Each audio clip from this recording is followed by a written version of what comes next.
Nako diri ka-farm, ipakita ko sa inyo ang saging na tinatawag na pakol. Ang saging nito ka-farm ay maraming buto.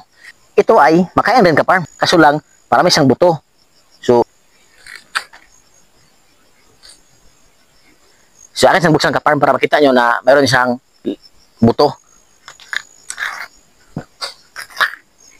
Ayun ka-farm mo. Yan.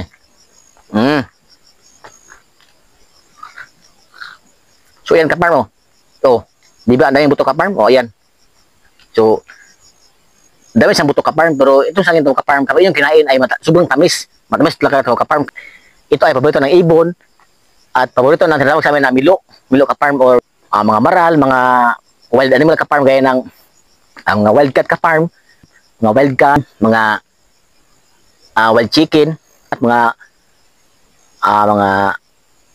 ibon ka-farm. So ito ang kanilang paborito dahil matamis ito.